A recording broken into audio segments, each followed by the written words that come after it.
Jika kalian coba-coba mau nekat, nggih monggo kerso, nggak apa-apa. Saya di sini cuma menghimbau buat teman-teman yang datanya nggak sama harus waspada dulu. Jangan kalian main nekat aja. Biasanya ini sponsor sama PJ TKI yang rada-rada nekat misal. Itu konsekuensinya jika kalian nekat, kalian bisa kena tolak dan skor. Dan si PJ TKI tersebut juga kena skorsing remisa. Halo remisa, assalamualaikum warahmatullahi wabarakatuh. Selamat datang di channel saya SA Production. Nah, di kesempatan kali ini kita akan membahas mengenai proses TETO. Dan untuk umur yang dituakan untuk saat ini tidak bisa ya remisa. Sebelum kita membahas masalah tersebut, mari sejenak kita ngopi dulu remisa, ben padang pikire. Nah, dan dirokok ini remisa. Untuk di video ini bagi teman-teman yang suka merokok atau mengopi bisa menikmati sejenak, dan bagi teman-teman yang tidak merokok ataupun mengopi bisa di skip saja, nggak apa-apa. Nah, untuk tahun ini ya misal tahun 2023, kantor TETO yang ada di Jakarta dan Surabaya itu mengeluarkan pengumuman bagi teman-teman yang mau proses ke Taiwan, pengajuan visa itu harus aktenya diperbarui dulu ke model yang terbaru yang ada barcode. Kalau kalian nggak diperbarui itu bakalan susah remisa. Pokoknya diperbarui dulu lah. Itu untuk teman-teman ya yang mau ke Taiwan. Dan juga yang kemarin itu datanya tidak sama. Tidak sama dalam arti gini remisa. Dulu itu pernah ke luar negeri ya. Umurnya belum cukup umur lalu dituakan. Kalau untuk saat ini ya, kalian ingin proses ke Taiwan, itu data-data kalian harus disamakan dulu. Kalau kalian nggak mau kena masalah waktu pengajuan visa, ini peraturan ini semakin ketat misal Taiwan ini wis pabrike nggak sesuai dengan apa yang diharapkan, biayanya mahal, masih ada potongan Cina teras, dan sekarang ditambah lagi dengan peraturan yang sedemikian rupa itu. Wah, kalau untuk teman-teman dulu kan yang umurnya dituakan, datanya nggak sama, namanya kadang ada yang kurang atau nggak sesuai dengan KTP, ijazah, akte, itu tahun-tahun sebelumnya bisa lolos remisa. Tapi kalau untuk tahun ini kalian jangan harap ya. Kalian jangan coba-coba dulu lah. Kalau kalian masih nekat, yang rugi tuh kalian sendiri gitu. Jika kalian ingin lolos, itu data kalian harus disamakan dulu antara paspor, KTP, ijazah, dan akte. Itu harus seragam semua, nggak boleh ada perbedaan.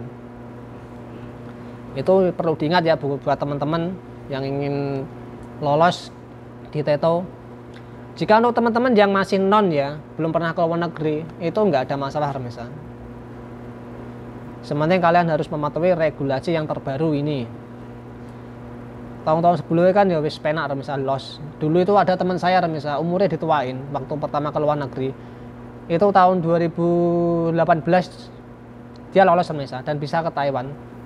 Itu sebelumnya dia belum pernah ke Taiwan, dia itu pernah ke Arab Saudi, umurnya dituain, dan waktu pengajuan visa tahun 2018 lalu itu dia bisa lolos.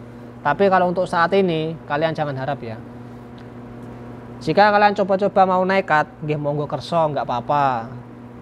Saya di sini cuma menghimbau buat teman-teman yang datanya nggak sama harus waspada dulu. Jangan kalian main nekat aja.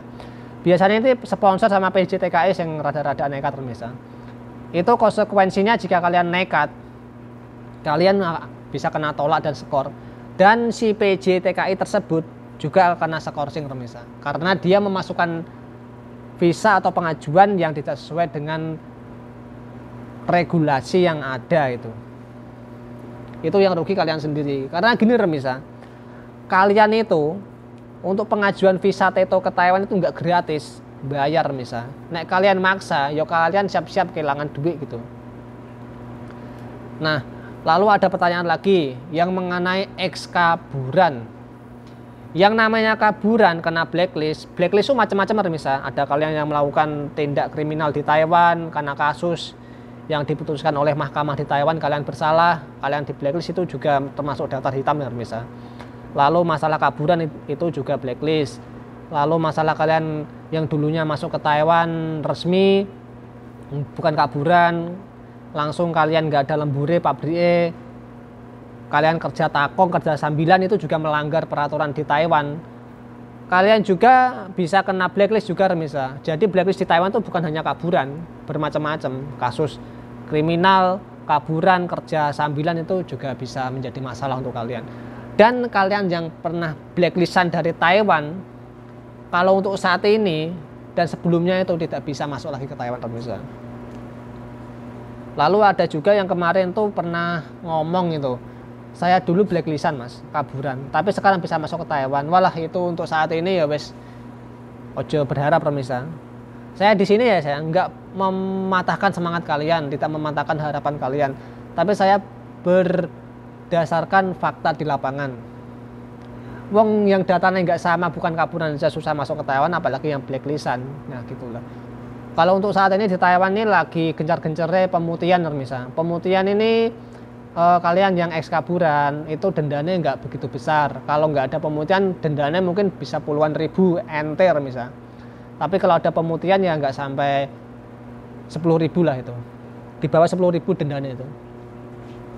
Jadi teman-teman yang mau proses itu dipikir-pikir dulu, datanya dilihat dulu apakah ada perbedaan atau enggak. Jangan kalian asal nekat pasrah ke sponsor atau orang PT gitu. Nanti yang rugi itu kalian sendiri gitu. Lalu untuk yang kaburan itu positif tidak bisa masuk lagi ke Taiwan Remisa. Ada juga yang bisa itu kemungkinan ya wes duwe wong sakti, duwe wong jeru itu di dalam gitu. Pasti punya orang dalam itu. Kalau untuk saat ini ya kalian kalau ex kaburan ya kalian bisa lolos mungkin di bandara mungkin kena tendang gitu, kena tolak gitu. Karena Taiwan sekarang ribet Remisa, nggak seperti dulu. Apalagi ini pabriknya banyak yang sepi gitu loh. Saya sendiri juga merasakan pabrikku sepi Remisa. Jadi kalian dipikir-pikir dahulu ya Remisa. Lalu yang kaburan ya, itu jika kalian nekat, ibaratnya bisa masuk lagi ke Taiwan tidak mungkin Remisa. Kalian mau ngambil visa turis, pelajar, pekerja itu panggah nggak bisa. Yang visa kerja ada ikatan aja ditolak, apalagi yang visa turis tanpa ada ikatan. Jadi mustahil lah untuk kalian yang mau ke Taiwan yang ex kaburan gitu loh. Jadi seperti itu buat teman-teman yang datanya nggak sama bisa diperbaiki dulu, jangan asal pengajuan biar kalian nggak rugi itu. Karena kalau kalian tetap nekat, wah itu bayar misal. Jika kalian nggak percaya atau mau nekat ya monggo kerso. Nanti kalau kalian kena tendang ya bisa ngomong ke saya lah. Atau bener nggak omongan saya ini gitu. Nanti akan saya cantumkan kontak saya di link deskripsi buat teman-teman apabila kena tendang itu bener nggak omongan saya gitu. Saya hanya memberikan informasi yang ada di lapangan, tidak menakut-nakuti kalian misal. Karena proses Taiwan sekarang lebih mahal misal. 60 juta itu minimal sekarang untuk sektor pabrik. Kalau untuk sektor bangunan atau konstruksi ya agak murah lah. Jadi seperti itu ya misal.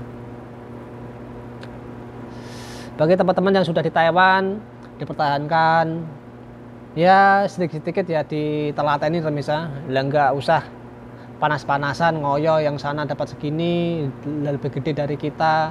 Yang namanya rezeki itu sudah ada yang ngatur Remisa. Jadi kita nggak usah ngiri sana sini gitu.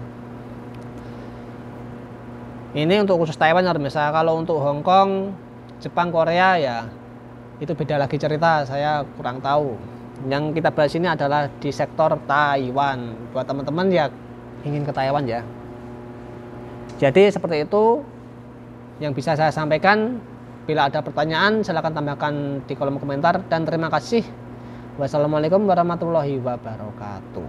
Salam TKI Taiwan.